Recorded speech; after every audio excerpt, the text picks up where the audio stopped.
বন্ধুরা, মনের মুকুর গল্প পাঠের আসরে আপনাদের সকলকে জানাই সাদর আমন্ত্রণ।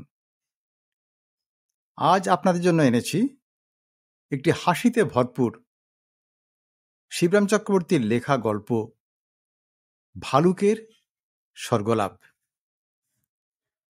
বন্ধুরা, যুধিষ্ঠির সশরীরে স্বর্গলাভ করেছিলেন এটা আমরা শুনেছি, কিন্তু ভালুক যে কখনো সশরীরে স্বর্গলাভ করেছে তা আপনারা শুনেছেন কি? বোধহয় না।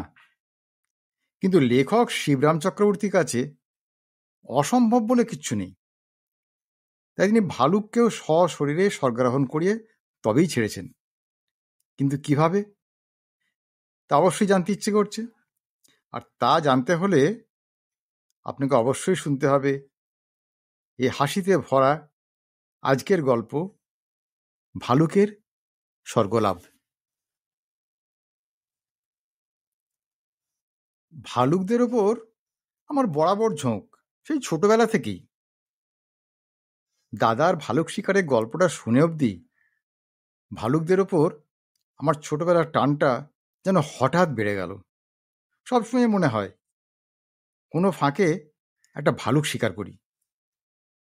কিন্তু শিকারের জন্য এয়ার গান পাওয়া সোজা হতে পারে, কারণ আমাদের দেবুরই তো আছে একটা। কিন্তু ভালুক জোগাড় করাটাই বড্ড শক্ত। অবশ্য রাস্তায় প্রায়ই ভালুকওয়ালাদের দেখা যায়। সেসব নিঃসন্দিগ্ধ নৃত্যপটু ভালুকদের শিকার করাটাও অনেক সহজ। কিন্তু তাতে ভালুকদের আপত্তি না থাকলেও তাদের গার্জেনদের রাজি করানো যাবে কিনা সন্দেহ। কিন্তু চমৎকার সুযোগ একটা হঠাৎ করেই মিলে গেল। আমাদের পাহাড়ে দেশে সার্কাস টার্কাস বড় একটা আসে না। সার্কাস দেখতে হলে আমরা ওই কলকাতায় যাই বড়দিনের সময় দাদার ওখানে। যাই হোক, এবার একটা সার্কাস এসে পড়েছে আমাদের অঞ্চলে। শুনলাম তারা অনেকগুলো ভালুক এনেছে। ভারী আনন্দ হলো। আমি দেবুকে গিয়ে বললাম, এই দেবু, তোর বন্দুকটা আমাকে কদিনের জন্য দিবি? কেন, কি করবি? রে, ভালুক শিকারের চেষ্টা দেখবো আবার কি। দূর, এটা তো আমার এয়ার গান, এ থেকে ভালুক মারে নাকি? কেন অমল, তোর তো সেজো কাকার একটা ভালো বন্দুক রয়েছে। দূর, সেটা বেজায় ভারী, তোলাই দেয়, ছোঁড়া তো পরের কথা।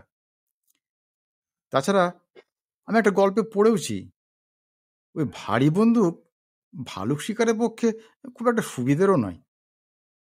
ও, তোর সেই দাদার গল্পটা? কিন্তু দেখ, আমি যে এটা দিয়ে কাক মারি, এটা হলো গিয়ে দেবুর একটা স্রেফ গুল। বললে কাক মারি, কিন্তু আসলে ওই দিয়ে ও মাছি তাড়ায়। এয়ারগান থাকে ওর পড়ার টেবিলে, সেখানে কাক একটাও নেই, কিন্তু যত রাজ্যের মাছি। আচ্ছা বেশ, আমি তোকে একটা জিনিস দেব, তাতে কাক মারা না যাক, ধরা কিন্তু পড়বে। দেবু আমার দিকে খুব উৎসুক চোখে তাকায়। দেখ, তার বদলে আমি তোকে না আমাদের ক্যামেরাটা দেব। কাকের ছবি ধরা আর কাক ধরা সে তো একই ব্যাপার হলো, তাই নয়? দেবু সে কথাটা মেনে নেয় এবং সঙ্গে সঙ্গে উৎসাহিত হয়ে ওঠে। আমি আমার জাইস আইকনের সঙ্গে ওর বন্দুকের বিনিময় করে আমরা দুজনেই বেরিয়ে পড়ি সার্কাসের তাঁবুর উদ্দেশ্যে। ভালুক মারার মতলব নিয়ে আমি, আর ভালুক ধরার উৎসাহ নিয়ে দেবু। বাজারের কাছ দিয়ে যাবার সময় দেবু এক গাদা কালোজাম কেনে। আমার দিকে বোধ করি তার স্মরণশক্তির পরিচয় দেবার জন্যেই বেশ গর্বভরে তাকায়। জানিস, ভালুকেরা কিন্তু জাম খেতে খুব ভালোবাসে। জানি, কিন্তু যাকে শিকার করতে যাচ্ছি তাকে জাম খাওয়ানো আমি একদম পছন্দ করি না। সাবারের আগে খাবারের ব্যবস্থা, এটা কিরকম একটা নিষ্ঠুর ব্যবহার নয় কি? আমার মতে ওটা একটা দস্তুর মতো অত্যাচার, ভালুকের প্রতি এবং নিজের পকেটের প্রতিও। দেবুকে জবাব দিই, ভালুকের সঙ্গে ভাব করার মতলব তো আমার নেই। সার্কাসের তাঁবুর পেছন দিকটায় জানোয়ারের মিনিজারি। হাতি, ঘোড়া, বাঘ, সিংহ, ভালুক, জেব্রা, একটা উটও দেখলাম। খোঁটায় বাঁধা হাতি সুর তুলে অপরিচিত লোককেও সেলাম ঠুকছে। জেব্রা এবং উটও কম দর্শক আকর্ষণ করেনি। কতকগুলো ছোঁড়া বাঘের খাঁচার দিকে গিয়ে ভিড়েছে। ওদের আফিং খাইয়ে রাখা হয় কিনা এই হলো ওদের আলোচ্য বিষয়। দেখা গেল বাঘেরাও খুব মনোযোগ দিয়ে সেই গবেষণা শুনছে, আর মাঝে মাঝে হাই তুলে ওদের কথা সমর্থনও করছে। মোটের উপর সমস্তটা জুড়িয়ে বেশ উপভোগ্য ব্যাপার। কিন্তু এ সমস্ত থেকে কঠোরভাবে নিজেদের বিচ্ছিন্ন করে নিয়ে ভালুকের খাঁচার দিকে আমরা অগ্রসর হলাম। পথে ঘাটে সর্বদাই যাদের দেখা মেলে স্বভাবতই তাদের মর্যাদাটা একটু কম। বেচারা ভালুকদের পড়াতে তাই একটিও অ্যাডমায়ার জোটেনি। একটা বড় খাঁচার একধারে দুটো বেশ মোটা সোটা ভালুক, আর তার পাশেই পার্টিশন করা অন্য ধারে একটা বেঁটে ভালুক। পার্টিশনের মাঝখানের দরজাটা বাইরের থেকে লাগানো। এতক্ষণ অবধি কোনো সমস্যা না পেয়ে মোটা ভালুক দুটো যেন কেমন মুষড়ে পড়েছিল। আমাদের দুজনকে যেতে দেখে তারা বেশ নড়ে চড়ে বসল, কিন্তু বেঁটে ভালুকটার বিন্দুমাত্র ভ্রুক্ষেপই নেই। বুঝলাম ও নিতান্ত উজবুক বলেই ওটাকে সব আলাদা করে রেখেছে। দেবু পকেট থেকে এক মুঠো জাম বার করলো, আর তাই না দেখে ওই বেঁটে ভালুকটা লম্পঝম্প দেখে গে। কিন্তু আমরা প্রথমে দিলাম মোটা ভালুকদের। তারাও দু একটা চাখলো মাত্র, তারপর ছুঁয়েও দেখল না।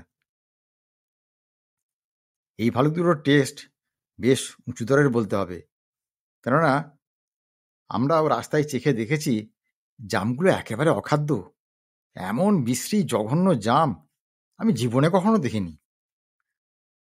কিন্তু বেঁটে ভালুকটা তাই অম্লান বদনে সবগুলো খেলো, খেয়ে আবার হাত বাড়ায়।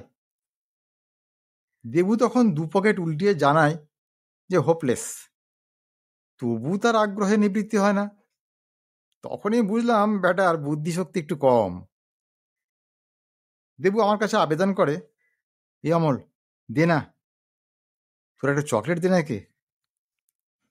আমি আর অগত্যা কি করি, বিরক্তি ভরে একটা চকলেট ছুঁড়ে দিই। ভারী হ্যাংলা তো। দেবু মাথা নেড়ে জানায়, ছেলে মানুষ কি না, ও বড় হলে দেখবি ঠিক শুধরে যাবে। কিন্তু ভালুকটা ওই চকলেটটা স্পর্শও করে না, শুধু জামের জন্যে দেবুর জামার নাগাল পাবার চেষ্টা করে। আমি এয়ারগানের সাহায্যে চকলেটটা সন্তর্পণে বাগিয়ে এনে বদন বেদান করতি, দেবু আমাকে বাধা দেয়, আরে খাস নে খাস নে খাস নে, সেফটি হবে। বাধ্য হয়ে চকলেটটা মোটা ভালুকদের দান করতে হয়। দেখলাম ওদের টেস্ট সত্যি যথার্থই বেশ উঁচু দরের। ওদের একজন কি করলো, ওটা সযত্নে কুড়িয়ে নিয়ে সুকৌশলে রুপোলি কাগজে মোড়ক খুলে ফেলে চকলেটটা বার করে সমান দুভাগে ভাগ করে দুজনে মুখে পুড়ে দিল। ভালুকদের মধ্যে এরূপ সভ্যতা আর সাধুতা আমি কোনোদিন আশা করিনি। আমি একদম অবাক হয়ে যাই, এরকম ন্যায়পরায়ণ আদর্শ ভালুককে মারাটা সঙ্গত হবে কি না এয়ারগান হাতে নিয়ে সেটাই ভাবতে থাকি। দেবু বেশ চমৎকৃত হয়, দেখছিস কিরকম শিক্ষিত ভালুক। তারপর একটু থেমে যোগ করে, আচ্ছা শিক্ষিত প্রাণীদের শিকার করাটা কি উচিত? অবশেষে আমার মতামত না পেয়েই আপন মনে ঘাড় নাড়তে থাকে। একই তো আমাদের দেশে শিক্ষিত লোকের সংখ্যা কম, এই ভালুকটি গেলে এর স্থান কি আর পূর্ণ হবে? ওর সহৃদয়তার প্রশ্রয় না দিয়ে আমি গম্ভীরভাবেই জবাব দিই, না, এখন আর স্বীকার করব না। ওই সার্কাস দেখার আগে এদের খতম করাটা নিশ্চয়ই ঠিক কাজ হবে না।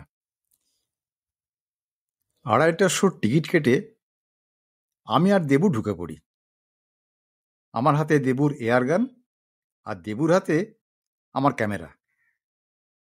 স্থির সংকল্প হয়ে ঢুকেছি, সার্কাসের পরেই একেবারে অব্যর্থ শিকার।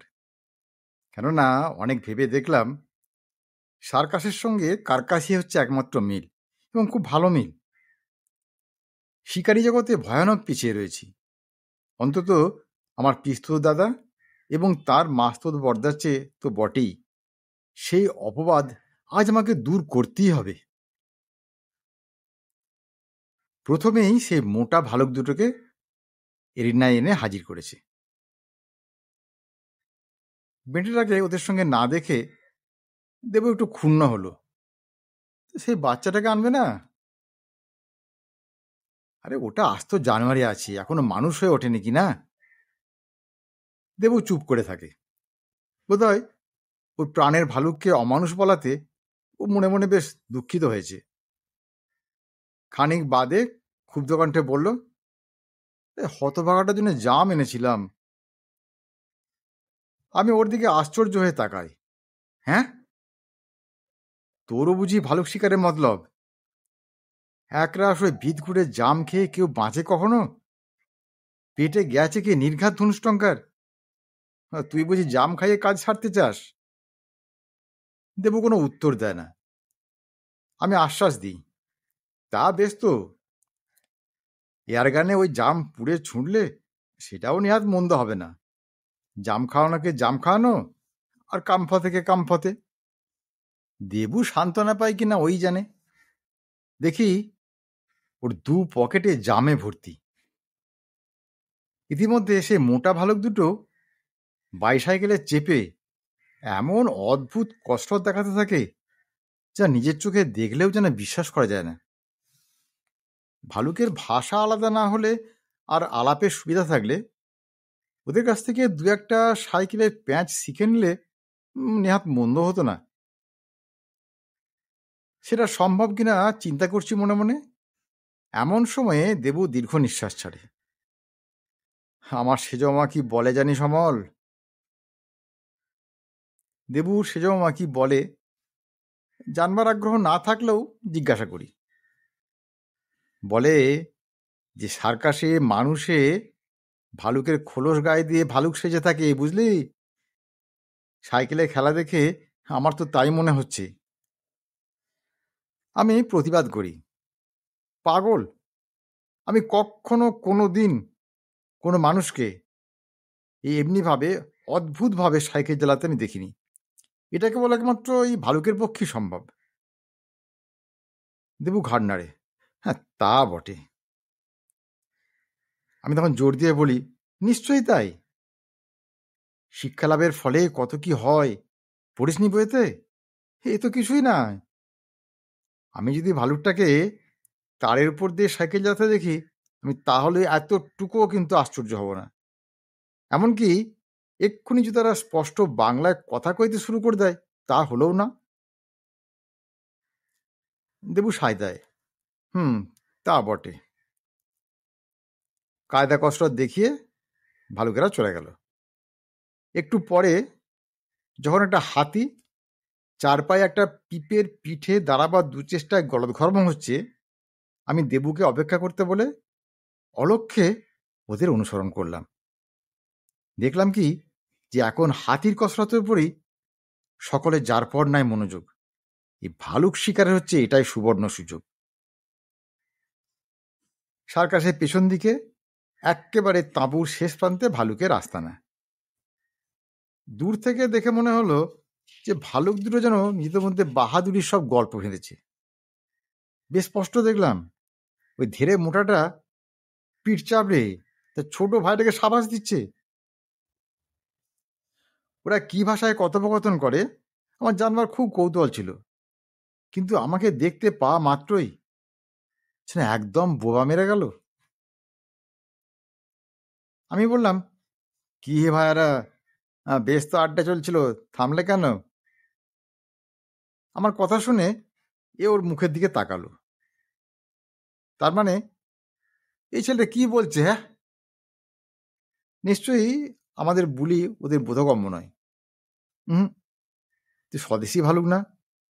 তাহলে কি উত্তর মেরুর, যাকে ওই পোলার বেয়ার বলে, তাই নাকি? এরা পোলার বেয়ার মারতে পারলে তো বর্দার চেয়ে বড় কীর্তি রাখতে পারবো, এইটা ভেবেই আমার মনে মনে ভারী ফুর্তি হলো। এয়ারগানটা বাগিয়ে ধরলাম। প্রথমে বাচ্চাটা থেকে শুরু করা যাক। কিন্তু খাঁচার পাখি শিকার করে আরাম নেই। আমি করলাম কি, ওই বেঁটে ভালুকটার খাঁচার দরজাটা খুলে দিলাম। বিপদ এবং মুক্তি, এক কথায় বিপদ মুক্তির সম্মুখীন হয়ে ওই জন্য প্রথমটায় কিরকম একটু ভ্যাবাচাকা খেয়ে গেল।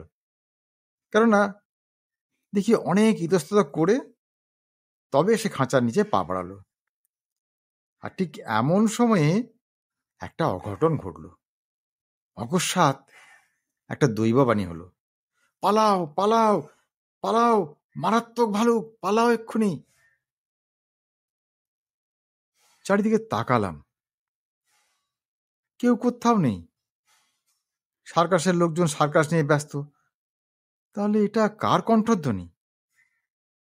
নিজের স্বতোক্তি বলেও তো সন্দেহ করবার কোনো কারণ ছিল না।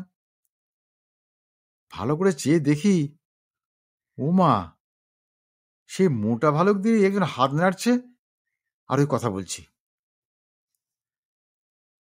আগেই আঁচ করা ছিল, তার আশ্চর্য হলাম না। বাংলা ভাষাও যে এরা আয়ত্ত করেছে, এই ধরনের একটা সন্দেহ আমার গোড়ার থেকেই ছিল। শিক্ষিত ভালুকের পক্ষে একটা বিদেশি ভাষায় ব্যুৎপত্তি লাভ করা আমার আর বেশি কথা কি। ইতিমধ্যে সেই বেঁটে ভালুকটা দেখি আমার বন্দুকের রেঞ্জের মধ্যে এসে পড়েছে। মোটা ভালুকটা আবার আওয়াজ ছেড়েছে, ওই দেখছো না, ভালুক যে। ভালুক যে তা অনেকক্ষণ আগেই দেখেছি। ভালুক আমি খুব চিনি এবং নিজেকেও চেনাতে জানি, আমি এবং আমার দাদা দুজনেই। কিন্তু মোটা ভালুকটার আহাম্মকি দেখো, একটু শিক্ষা পেটে পড়েছে কি, আর যেন অহংকারের সীমা নেই। অমনি নিজের জাত সব ভুলতে শুরু করেছেন। কোনো কোনো বাঙালি যেমন দুপাতা ইংরেজি পড়ি নিজেকে আর বাঙালি জ্ঞান করে না, একেবারে খাস ইংরেজ ভেবে বসে। হ্যাঁ, এরও তাই দশা হয়েছে। নিজেও যে উনি একটি নাথিং বাট ভাল্লুক তা ওর খেয়ালই নেই। আর ভারী রাগ হয়ে গেল। চেঁচিয়ে বললাম, ও তো ভাল্লুক, আর তুমি কি? তুমি যে একটা আস্ত জাম্ববান। ওকে একটু লজ্জা দেবার চেষ্টা করলাম, এরকম না দিলে চলে না। ওই শিক্ষিত লোককে অনেক সময় শিক্ষা দেবার দরকার হয়। আমার উত্তুক্তি শুনে বোধ করি ভালুকটার আত্মগ্লানি হলো, কেননা সে আর কোনো উচ্চবাচ্য করলো না। বেটেটা আর এক পা এগোতেই আমি ছুঁড়লাম এয়ারগান, আর ছড়াটা গিয়ে ওর পেটে লাগলো। ও বাবা, ও কি করলো, থমকে দাঁড়িয়ে পেটটা একবার চুলকে নিল। দমলো না মোটি, আবার ধীর পদে অগ্রসর হতে লাগলো একবার বন্দুকের মুখেই। দুঃসাহসী বটে। বাধ্য হয়ে এবার আমাকেই পিছু হটতে হলো। আবার আবার সেই কামান গর্জন। কিন্তু ও কি করে, একটু গা চুলকোয় আর এগিয়ে আসি, গ্রাহ্যই করে না।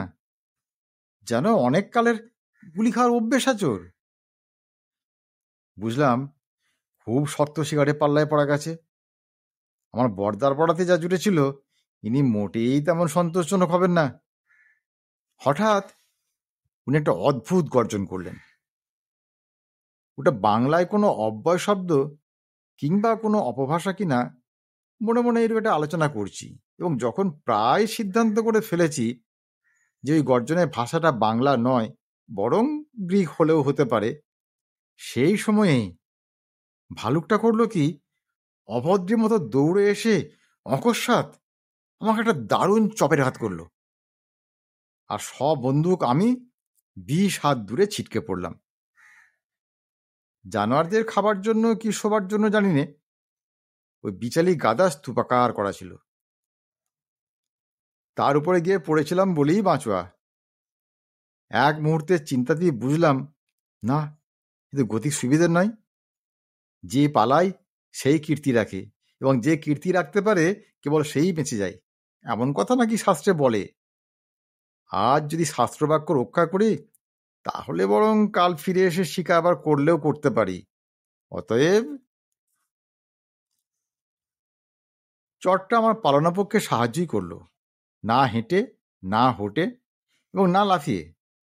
এই 20 হাত এগিয়ে পড়া সেটা তো আর কম কথা নয়। উঠেই উদার পৃথিবীর দিকে চোঁ চাঁ দৌড় দিলাম। আর ভালুক বাবাজীও অমনি আমার পিছু নিলেন। যেমন ওদের দুঃস্বভাব, অনুকরণ আর অনুসরণ করতে যে ওরা ভারী মজবুত, আমার দাদার গল্প পড়িতে আমার জানা ছিল। পাহাড়ে যে দিকটায় আলেয়ার ভয়ে দিনেও লোকে পথ হাঁটে না, আমি প্রাণ ভয়ে সেদিকেই ছুটলাম। মাঝখানে একটা জায়গা এমন স্যাঁতস্যাঁতে, সেখান দিয়ে যেতে কিরকম একটা গ্যাসে যেন দম আটকে আসে। জায়গাটা পেরিয়ে উঁচু একটা পাথরের ঢিবিতে দাঁড়িয়ে তবে যেন হাঁপ ছেড়ে বাঁচি। দৌড়তে দৌড়তে ভালুকটা সে স্যাঁতস্যাঁতে জায়গাটা এসে পিছলে পড়ে গেল। মিনিট খানেক পরে উঠতে গেল, আবার মুখ থুবড়ে পড়ে গেল। হঠাৎ কি হলো ভালুকটার? বারবার চেষ্টা করে, কিন্তু কিছুতেই যেন দাঁড়াতে আর পারে না। আমিও সেই উঁচু ঢিবিটার উপরে দাঁড়িয়ে অনেকক্ষণ কেটে গেল।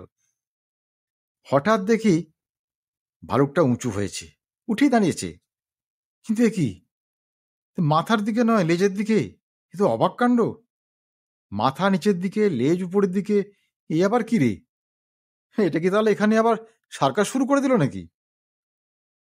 আরো খানিকক্ষণ কাটলো, ভালুকটা আরো একটু উঁচু হলো।